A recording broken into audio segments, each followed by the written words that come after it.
Perfect.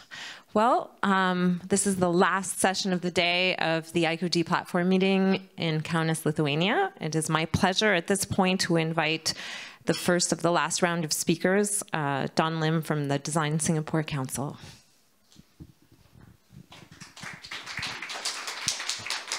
Hi, good afternoon, everyone. I have the slot just after you've had coffee, so I expect all of you to be fully awake for this.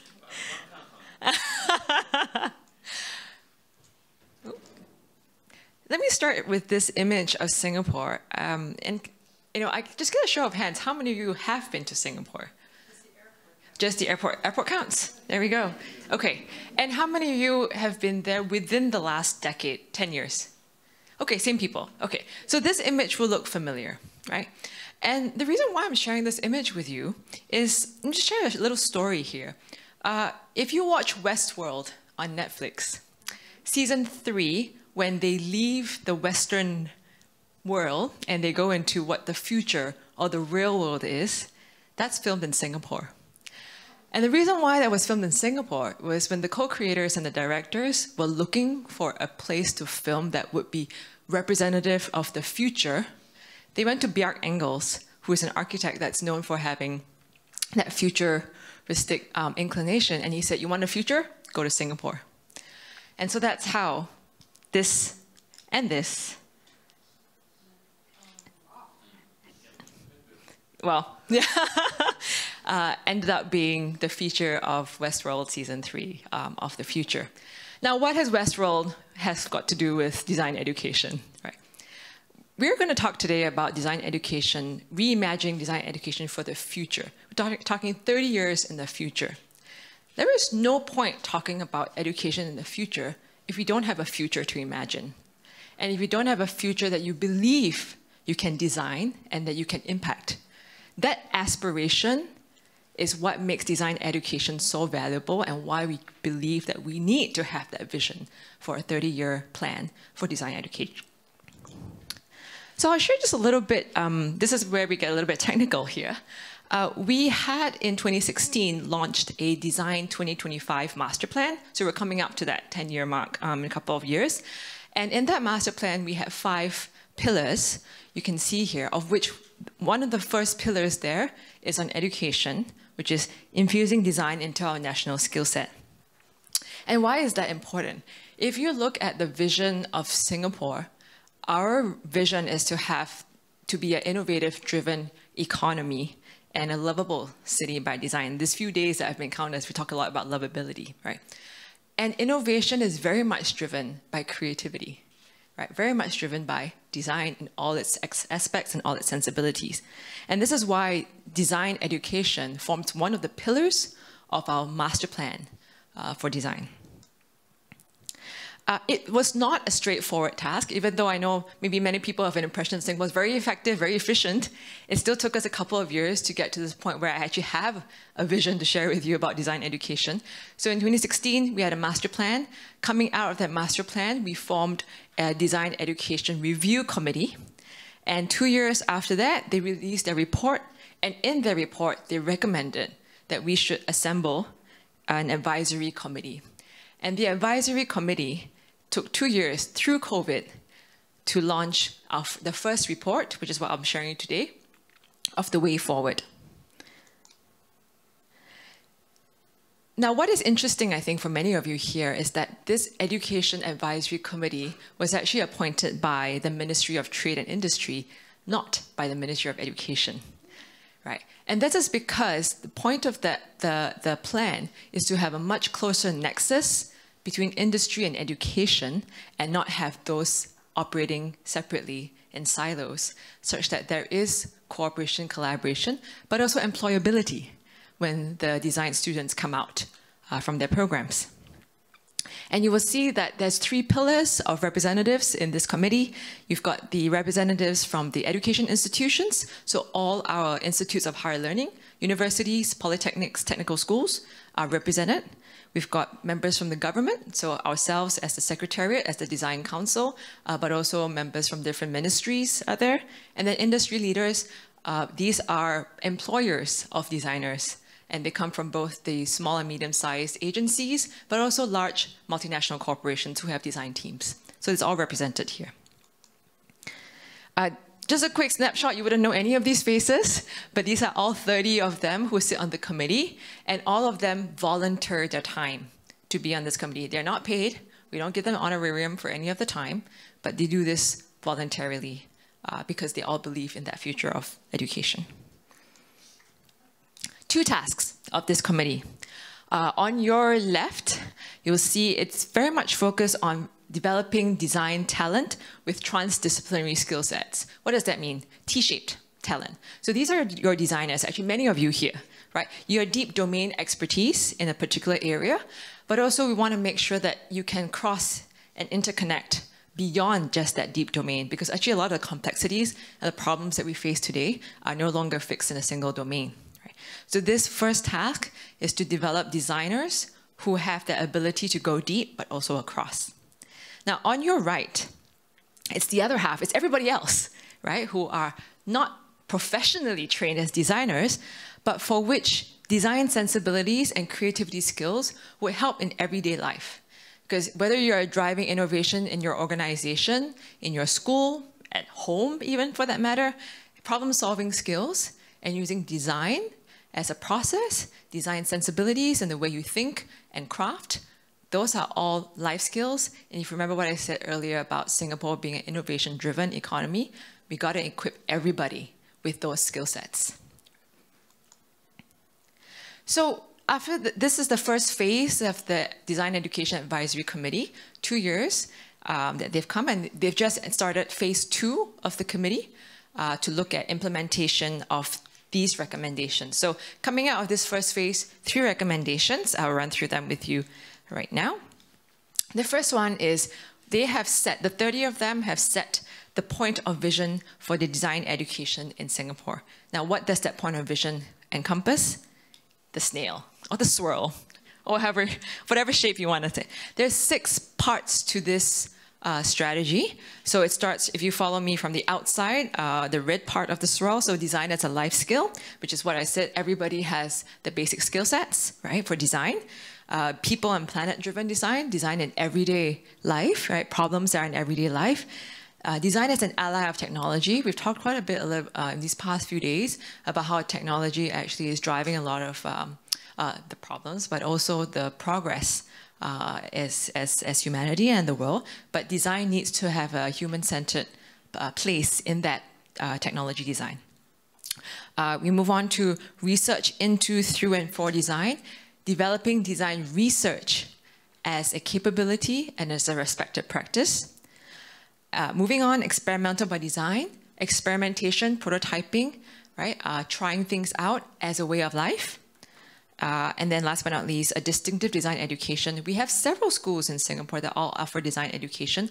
And the idea here is that each of them would develop their own unique value proposition and their own unique pedagogies for design. The second recommendation is the amalgamation of the Institutes of Higher Learning, that's what IHL stands for in Singapore context, and industry. So if you remember what I said earlier, the Education Advisory Committee was appointed by the Trade and Industry Ministry because we were trying to drive closer integration with industry, right? So this is where the 30 committee members actually came up with 11 ideas that were formulated into 8 prototypes. So all the 11 ideas are in the circles and the 8 prototypes are in red. I'll just share with you 1 or 2 of the prototypes that are being tried out now as we speak. So one of my favorite ones is actually the Design Piazza. I can't, can I point? Yay, here we go. Right. Essentially is what it sounds like. It's like a design marketplace. So in the Singapore system, in your final year, you have to do a final year project and you have to showcase it, right? But after that one-time showcase, that project sort of just falls into sort of oblivion, but it actually forms an important part of the students' portfolio if they're trying to look for employment and as they build up their portfolio over time. It's also, and for employers, if you're looking for fresh graduates or fresh students coming out of school to hire, where would you go except if you went individually to the career offices of each of these schools? So the idea of a design piazza was to put together a marketplace across all the schools, and all the employers were able to access. If you were looking for talent, all the final year students will be able to showcase their portfolios on this marketplace, and then you create that supply and demand match, demand and supply, right? So that's one that we are trying out right now as a prototype in place. Another one that I will share is on the seamless career pathway. And I think this is not too uncommon in some of the European countries where there's a very strong apprenticeship model. But here, the prototype that we're going on now is with one of the polytechnics and one of the design agencies. It's actually Tribal, which is one of the subsidiaries of DDB, one of the largest media agencies, advertising agencies worldwide. And the final year students do a hybrid. First 6 months, they spend in school and also doing an internship with the agency, and they're working on a live client project, but they're still attending classes. Second 6 months, they are full-time working in the agency, but they get credit for it. I mean, it's part of the graduation process. And at the end of that 1 year, they've spent 6 + 6 with the company. The company has first rights. You've seen them work for a year. You have an idea if they fit the culture of the company. You've seen the quality of their work, right? So it's an easy process for the company to say, I'll hire you. And even if they don't, for whatever reason, right, that student, final year student, is going out with real life experience, having been embedded in an agency. The third one, which is about building the Design Education Advisor Committee as the go-to platform. Now, this is 30 individuals who have volunteered their time, right, to design the future of design education.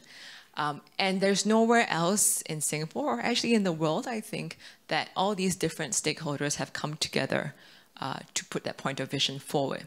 And so the intention is for this committee to continue being that reference and that go-to platform to think about things that we need to change, we need to continue to work on. As the prototypes come through, there'll be pivots, we need to look at new things. Things won't stay static for 30 years.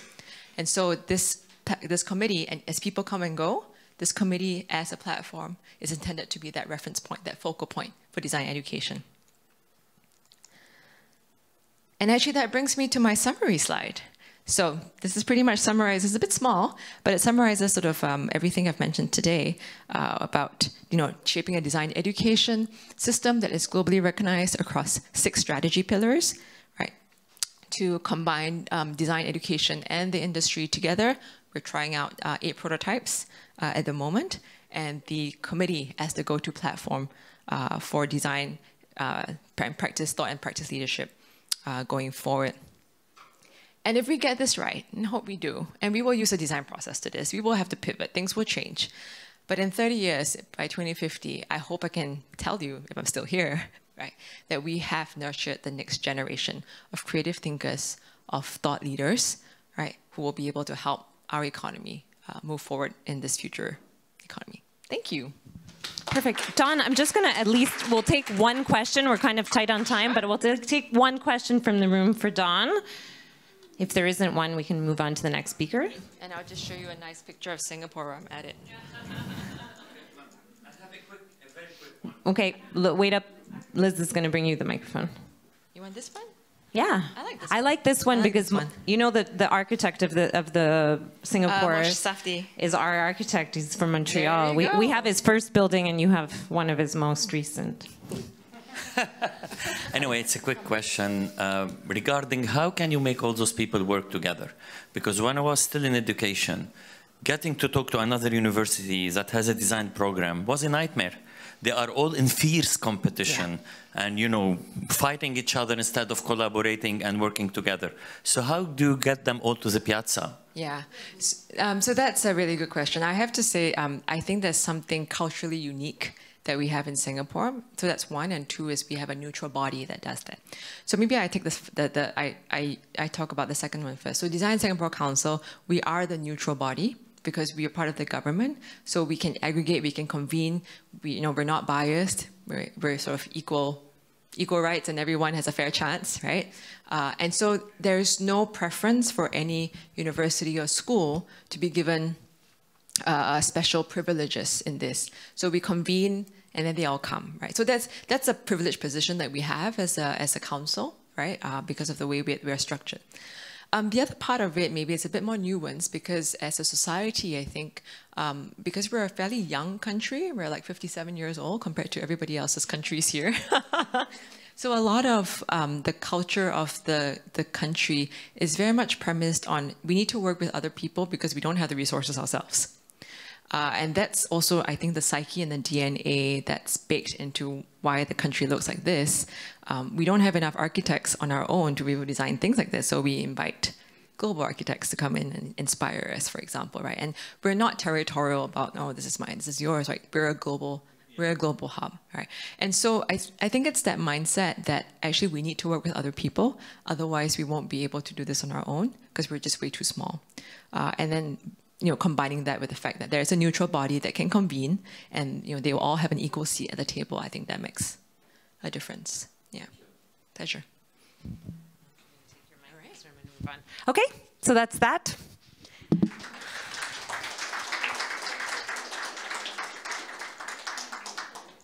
And I'm actually going to click through all the slides, and then you're going to see them twice. Oop, oop, oop, oop, oop, oop, oop. I went over. The clicker just moves. Yeah, it moves very quick. It doesn't move as quickly, or you guys got a Prelude. So our second speaker in this set is David Grossman. I'll ask you to come up, and our former president from 2 terms back.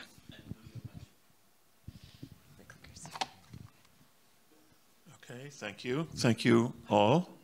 I'm very happy to be here. It's great to be in Lithuania once again.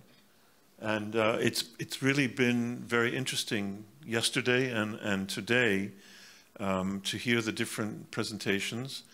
And we've been hearing things that there's sort of a thread that goes through some of the presentations, even the last one, especially, I would say, where there's something happening. You can hear and see an evolution in terms of how designers are looking at the world and thinking about the challenges that are facing us. And I'm very happy, as someone who has been associated with ICoD for so many years, to see an evolution also within our own thinking. And in recent years, the last 4 or 5 years, I think, especially, we've been going in a particular direction, and we've been searching for indications of where we should be going. It's not clear. We're struggling, but we're trying to deal with new situations. The world is changing, as always, and we're trying to find the right direction for ourselves as an organization that represents more professional associations than any other organization in the world. And I'm very happy to say that in some of the presentations yesterday and also today here in the platform meeting especially, I hear those phrases that are coming through. And I was very happy that the gentleman from Amsterdam recognized, I hope, that we were being really quite bold in what we were saying. And I was very happy to hear that. And that's the result of work that's been done by this organization, by the boards and by the staff that is having results. And I also hear some of that language in many of the discussions we've had, even in between the official presentations, in things that we've talked to each other about while having some coffee or lunch or so on. There are issues at hand that are very important. And that's why I decided to call this taking ownership of the design discourse. Because design, as we all know, is a word that is completely misunderstood. There are so many people that use it and feel they have the right to use it, to say so many different things that it's really become almost meaningless. It's so widely used and misused that we really don't know what it means. And yet we call ourselves designers. That's what we are. We're calling ourselves a word by a word that doesn't mean that much. And we are the International Council of Design, which means the International Council of what? I mean, what is this design thing? And it's a big question. And I think if we are professionals, and I say if, and you'll hear me say that a number of times because the jury is still out on that, whether we are professionals or not. It's up to us in the end, but that's not I wouldn't say that has been settled, that question yet. But if we are a profession, then we have to have a vocabulary that we own, that we control, and we have to use that vocabulary in a disciplined way, and that's not the case at this point. I think that every designer should have a personal definition of design. I think it's an exercise that a designer should go through all the time, and it's a dynamic thing. I have been upgrading my definition of design very frequently, and when preparing for this presentation, I changed it again because things are happening. Now, my definition, as you see here, first of all, it is the application of intent. I've been saying that for a long time, but it's the process through which humans reconfigure the visual, material, spatial, and experiential environments in our increasingly malleable and vulnerable planet. Now, I've put in those words intentionally. I've designed my design definition as I have learned more and more about designing. And I'm probably the oldest person here in the room. I think so. That's a safe assumption. And I've been associated with this organization for 27 or 8 years. And that has afforded me the opportunity to learn a great deal about design. I mean, I've benefited from that. But I'd like to go into detail about that, because first of all, in my definition, highlighted in white, are some words that are there intentionally, and I think they have implications. First of all, I'm talking about design as an action. It's a verb. Now, one of the problems we know very well about design that makes it misunderstood is that design is both a noun and a verb. And that's a big, huge problem, because what are we talking about? So when I talk about being a designer, I talk about being involved in an action. It's an abstract process. It can't be seen. And the next word of importance is intentional. And intentional means a great deal because, first of all, it means that it's based on thought. It's not some instinct. It's not an emotional response. It's based on thought. And that means it's measurable. There is such a thing as good design. There is such a thing as bad design. And it's very simple. It can be decided. It's not given to debate in the end. The other thing is that I say it's the process through which humans reconfigure environments. And the reason I say humans is that I think that designing, the capacity to design, is an identifying human attribute. There's no other creature that designs intentionally. There simply isn't another creature that does it, which means that any designing being done is being done by humans for humans. End of sentence. Point. I mean, there's no other way around it. There is no design that can be considered or done that is not for humans. The impact it has on others and other species on the planet, there is impact. But it's by humans for humans. If we destroy the environment of our planet, we're destroying it. The planet is fine. It's going to exist for hundreds and billions of years. It simply won't be appropriate for humans.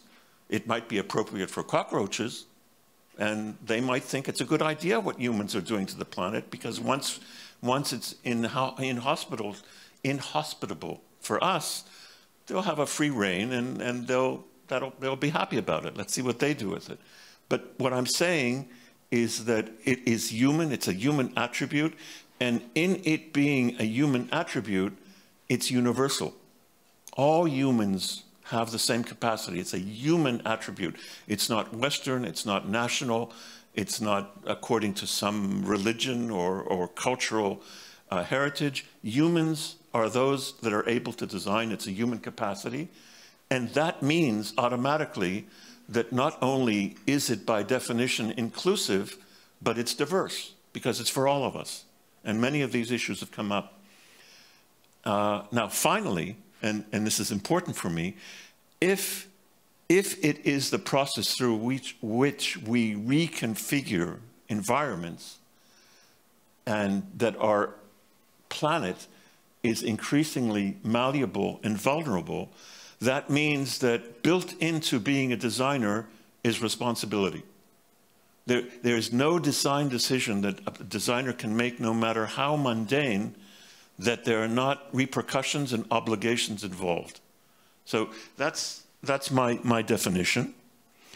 I think that a personal definition reflects a lot of things. First of all, it reflects an outlook. It reflects what I believe as a human being. And it also informs actions. If that is my definition, and if I'm honest with myself, that means that as a result of that, I have to do A, B, C, D. And it also frames the discourse. It frames how I speak to others about design. So these words are important. This definition is important. And there are a few terms I think we have to come to terms with. Because again, if we are a profession, then we have to have a professional vocabulary that we have to use with discipline. So designs, okay? Designs are outcomes of the designing process. This is cool to have it here. They are snapshots in time. And it's very important to understand that. Often they're tangible specimens of past designing efforts, but they're not an indication of our future potential. And what I mean by this is that often someone will come to a designer and say, what do you do? What is it that you do?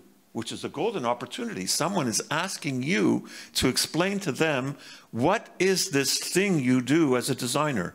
And too often, designers will simply say, here's my portfolio, look at what I've done. What a missed opportunity. Because what they're showing them is snapshots of some designs that they've done, usually visual, and they say, this is what I do. That's not what they do. What we do is invisible, it's abstract.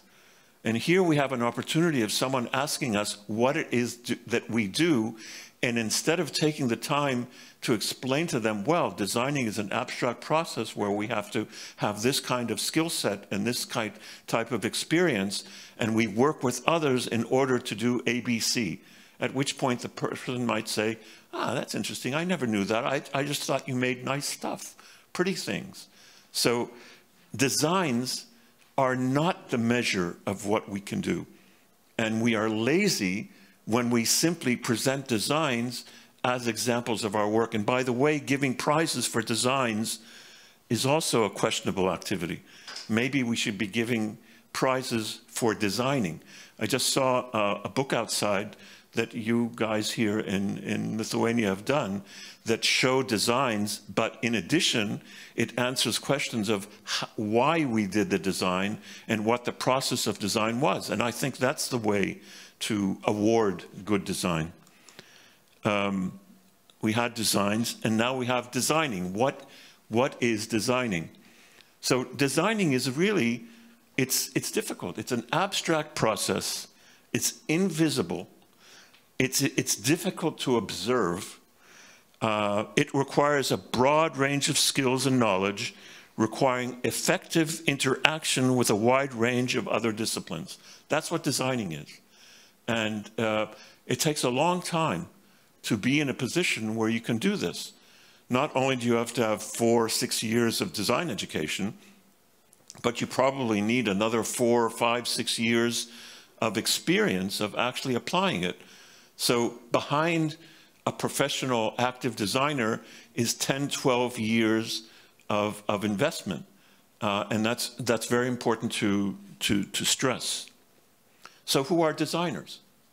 And this is a very important question, especially after some of the presentations we've heard in recent days. So designers are specialists with a unique set of skills, capacities, and experiences. And through their activities, they have enormous economic, social, cultural, and environmental impact. And they're often catalysts of change and innovation. Now, you may notice that the word creative does not appear in this presentation.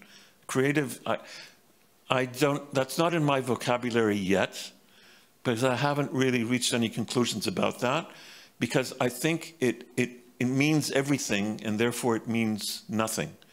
But designers, I think, are a very specific group of people, and if this is true, because of the enormous impact that we have, again, it implies obligations and responsibilities. Now, are we professionals? It's the next word that I'm introducing into this lexicon for designers. Now, what is a professional? A professional is not only someone who has a set of skills and knowledge. That's not enough. It's a type of person that in his or her activities is responsible for the greater good. Because of the importance of what they do, their impact on society is so important that they have to recognize that responsibility. So the obligations, that has meaning. Now, one of the earliest groups of professionals were doctors. And about more than 2,000 years ago, there came about the Hippocratic Oath, where doctors realized that their responsibility to society was such that they had to take an oath. It had to be recognized. And it took those professionals, those doctors, those physicians, and gave them a special status. Because when you have an oath and it is recognized as important by society, it raises that group to another status.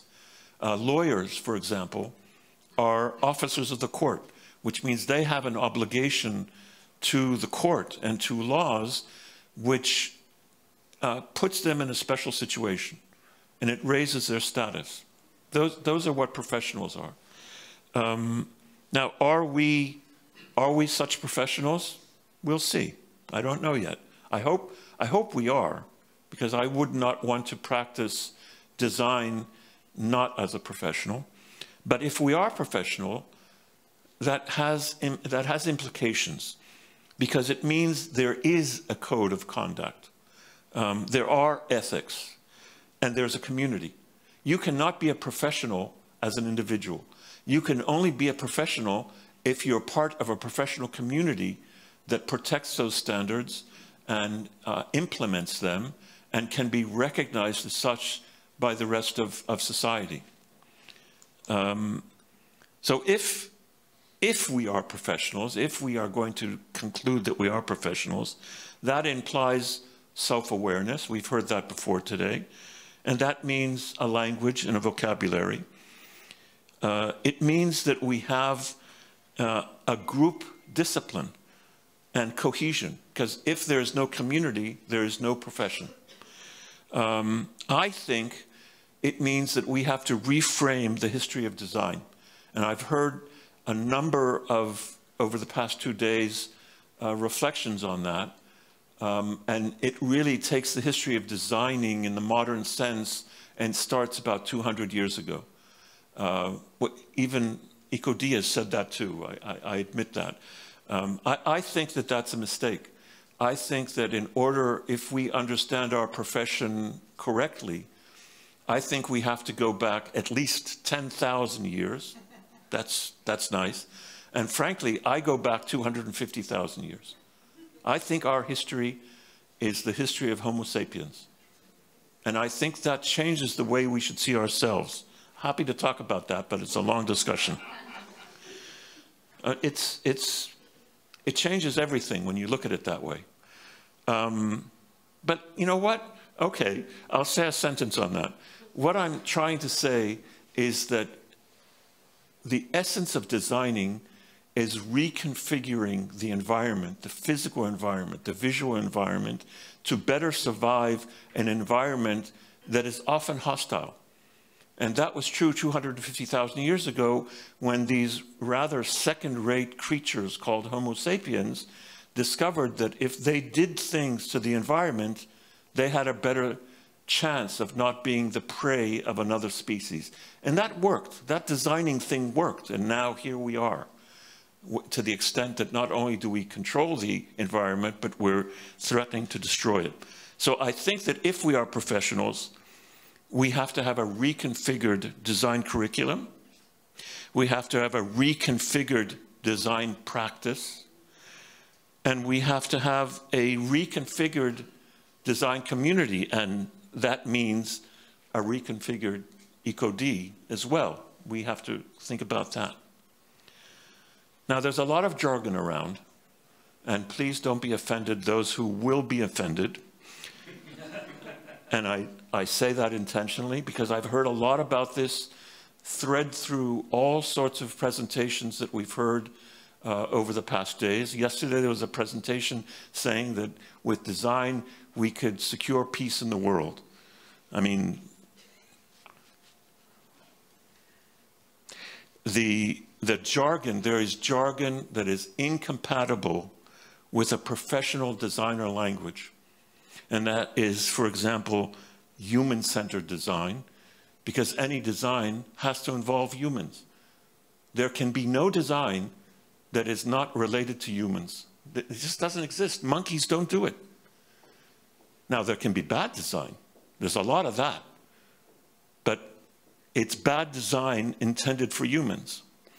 In the same sense, there's no user-centered design, there's no society-centered design, there's no planet-centered design. And if you see, this is all associated with a movement in recent years that has gone completely out of proportion. It has to do with design thinking that has become terribly toxic and undermining to professional designers. I think we need less design thinking and more thinking designers. It's become just words that are used too simply. The other thing which is very dangerous is co-designing. Because if we can have co-designing and everybody can be a designer and everybody can co-design, then who needs designers and who are designers? I mean, if you take a brain surgeon who has to work with a patient, there's no brain surgeon without a patient, and the patient is part of the process. And he has to be informed, and he has to agree, and he has to understand, because we know that someone, in terms of a medical procedure, who does not trust and believe in and understand the procedure, has a much lower chance of coming out of it in a healthy way. So he's a partner to the process, but he's not a co-brain surgeon. He's the patient.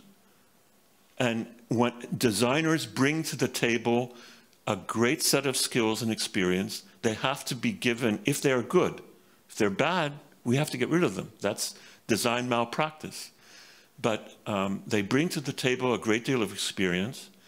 They have to work with the people. But this idea of co-designing is undermining to us, the professionals. I've added here, empathy, creatives, artists, all sorts of other words that confuse the issue. Empathy is not the territory of designers. Electricians should have empathy for their clients.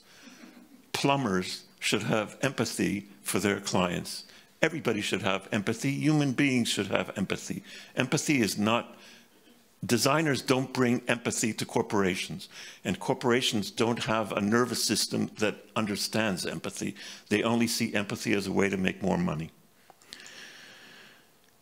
So this idea of being professionals and this idea of requiring a vocabulary which I think would permit us to own the discourse and would improve the situation.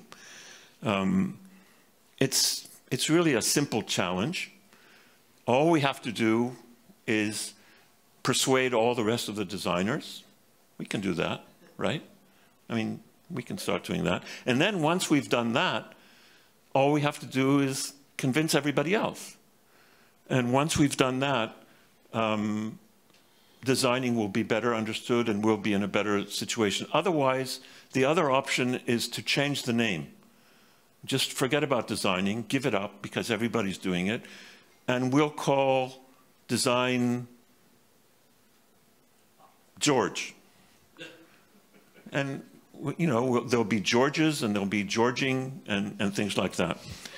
So anyway, to finish this off, from the Montreal Design Declaration, designers, too long the servants of producers, better serve as the ambassadors of all the end users' humanity. Thank you. As you see me kind of slowly trying to crowd David out, we used a lot extra time.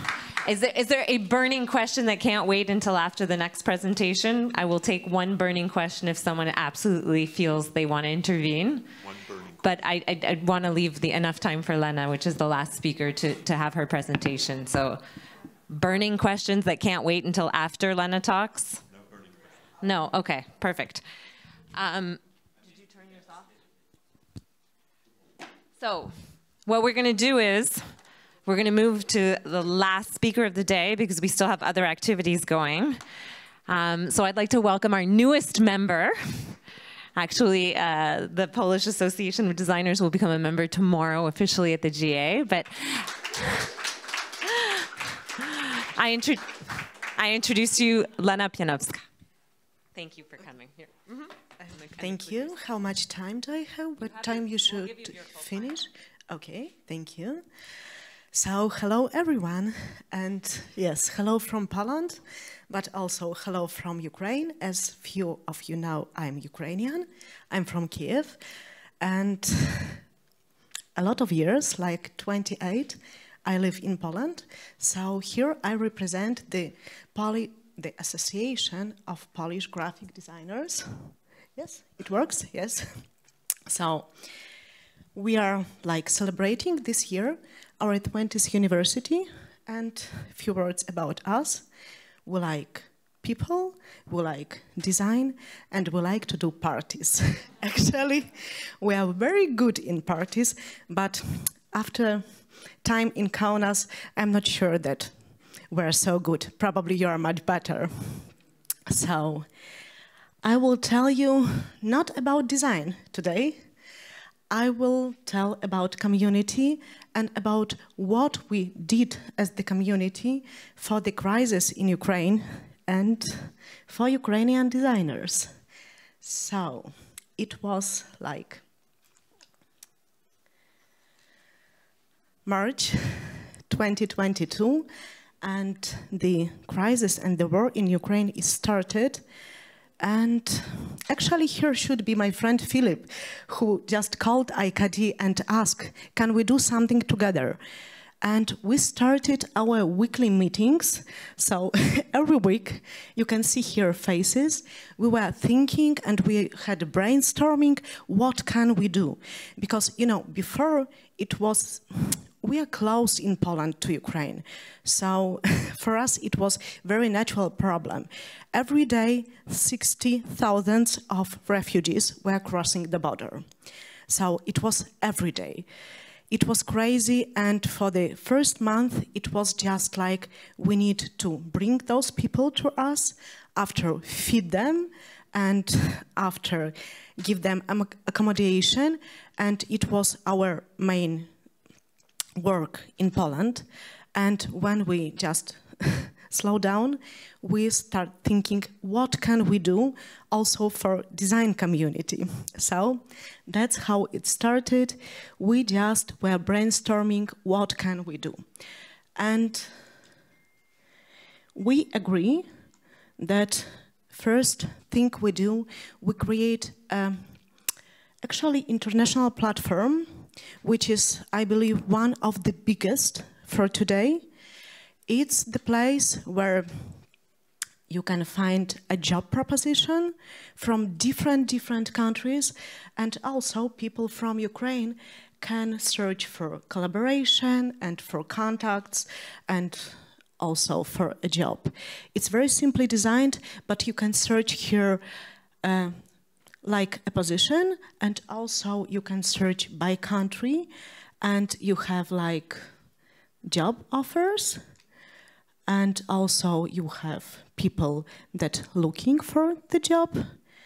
And here you have some numbers. It's like more than 200 users registered. There are more than 450 job offers, and already just 48 countries did this. So what I would like to say to you is probably, as I told, as Poland, European countries, we are very close to this conflict, but some countries, they want to contribute and do not know how. So you can use this platform because it's very international, it's very easy, just put the offer and the work will be done. So it was the biggest project we did together, but also we did the other things. So I was briefing Ukrainian designers personally in Poland, but also in Ukraine, what do they need? And it was kind of research, and it was that they need offers for freelancers and companies. So that's what we did with this platform at ICoD. After, it was legal issues. And what is important, when you're a refugee, you need to have knowledge to make a decision. Who you want to be? Do you want to be a refugee, or do you want to be just a person who is coming, but not use all these benefits and work normally? And after, you want to know how to register business in specific countries, because when your home is burned out and you have nothing and you need to move, you need not only figure out what country is nice to you and close to you, but you're also looking, where can I register my business in the easiest way? What will be the most beneficial for me?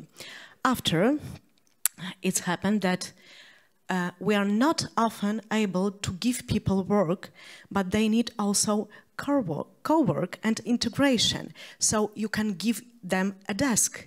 They're coming to a new place and they just need to have, colleagues from the design world that will say, okay, we do this way and that way, and here you have some people and you can sit and work with me, just do not being close somewhere alone. And after, of course, it's knowing people and making friends, because it's very human. Okay, time is limited. Let's go after.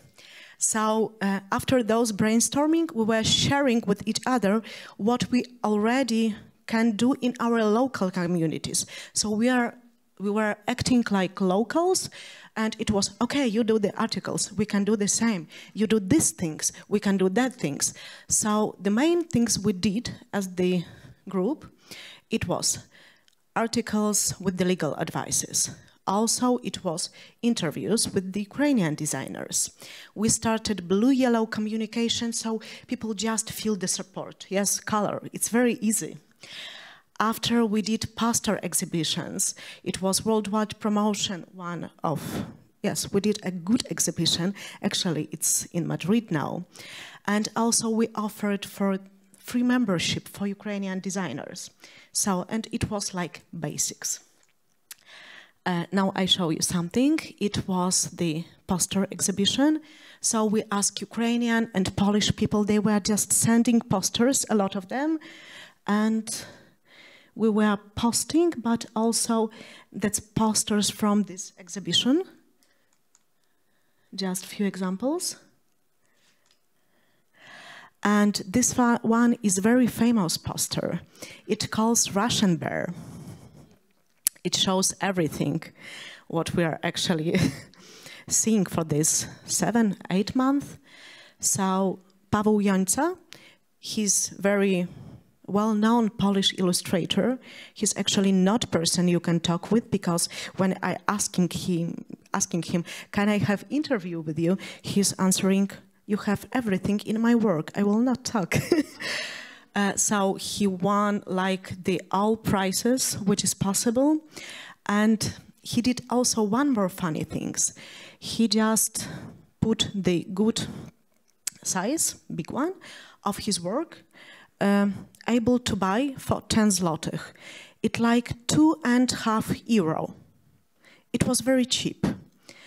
And he gathered for Ukraine incredible amount of money just with the one poster for €2.50. People were just taking and printing by themselves. So it was really amazing. Okay, I see that probably something is missing here. What else we did? There was initiative 33 letters for Ukraine.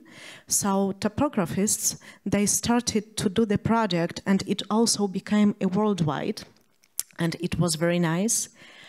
And also, you see Maxim yesterday, yes? It was actually our collaboration. It was what the designers did for Ukrainian designers.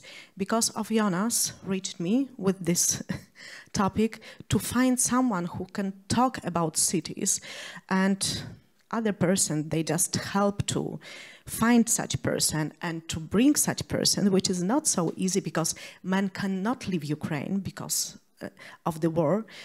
And thankfully, he wasn't on the front line, so we can have him here. There was Lara. She was judging in the competition. We can see in the foyer. So that's also collaboration. It's a lot of things that we can do as designers for the designers. Okay, what was very nice that after that, after this briefing and researching, Ukrainian, they just start asking, okay, you're doing so many things for us, but what we can do for you, for your local societies? So they start, of course, do some designs and helping us with things.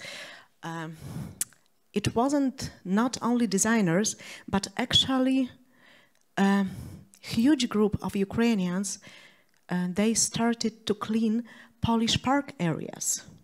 So that was the idea, what they can do for the local societies. And yes, and they did the designs. And what we have, yes, we had a joke that we did not do as much for Ukrainian designers as Polish designers do just for Ukrainians, did for Ukrainians. And now I need my notes. So, Mateusz Machalski. He's one of the best Polish typographists of the new generation. He were like for a few months going to the border and bringing people, and after he just coordinate the all movement of the local and private initiatives to just bring refugees for a month. Oksana Szmygal, she's creative director of one of the best branding studios, Otwarte. She was going to Ukraine and buying books from small like publishing houses to bring to the Ukrainian refugees in Poland. And what is important, the idea was not only bring books, but also to bring money to Ukraine so those small publishing houses can survive. Studia Uniforma, it's great collective from Poznań. Just in few days, they created a platform that were showing the supplies in the local refugee centers. So you can, like bring food or bring some things, cosmetics, because you see what they need more. It was Tomek Bilak, he's our board member. He just for 2 months, stays at refugee camp in the Ukrainian and Polish border. Ania Nowokuńska, she designed a system of wayfinding because we had like all schools and all these big places like exhibitions. It was refugee camps, and you need to navigate people where to go, where to eat, where the toilet, where you can just left kids, and when you can have advices. So she designed it the way that it's very cheap, very affordable, and very easy to just being used like any community, small one and also a big one. And Andrzej Budek, he's owner of one of the oldest studios. He just closed his studio and make it like a flat for refugees. And really a lot of people did this work. And me, few of you knew, because I'm always were in trips and busy, and I were collecting money and buying drones and consulting like Polish producers of drones and Ukrainian army. And it was tons of food for Ukrainians. It was tons of medicine supplies. Actually, we brought from the USA a lot of orthopedical materials, so they can now help those people who survive after Azovstal. So that's just, you know, few stories, but it was hundreds, it was thousands of designers. So it's not only that we do something for design people, we just do for people because people do things for people. And, you know, the story is, yes, what the time? I think we're over quite a bit already. Okay, so I'll be really short with this. Ukrainians, designers, for the last years, they didn't look east, they look west. They trying to make friendship with us. They just were coming and inviting us, and it's very easy for us to help because they're not only neighbors, they're friends. And a year ago, before we renew our ICoD membership, ICoD was just organization without any faces. After our weekly meeting, it was like we are community. After coming here, I feel we are more like a family. So it's not only ICoD organization, yes? It's Anna, it's Jonathan, it's Liz, it's Alicia, it's Algridas, it's Jonas, it's David, it's persons, close persons. People attracts people. Every organization, it's not only organization, it's always humans. So, as I said at the beginning, we are good as parties, as well as you, but it's happened that the most of the Ukrainian designers, they actually manage somehow to do the work, to find the jobs, to find the money, but what they need most, they need the community, because they all have stories. They all have stories to tell. They survived and they been through very terrible things, and they do not share the things with each other because their stories are actually very dramatic, very sad, and they're the same. So they need someone who just will want to hear them, to say, I hear you, I see you. That's what community is about. So they need their own place. They need to belong somewhere. They need to feel like they are part of the tribe. And that's what is community for. So if you can, give them work. And we in Central Europe, we will do the volunteer work. If you can, make a party, because it's nice. Really, a lot of good things can come from a party. If it's possible, make an exhibition so they can share their stories through the art. It's a very nice way. And if you have a willing, you just make a friends. And human connections is one of the most beautiful things in the world. As I said, people attracts people. And united, we are strong. But emotionally connected, we are powerful. And I would like to challenge you to practice the art of making friends. Thank you.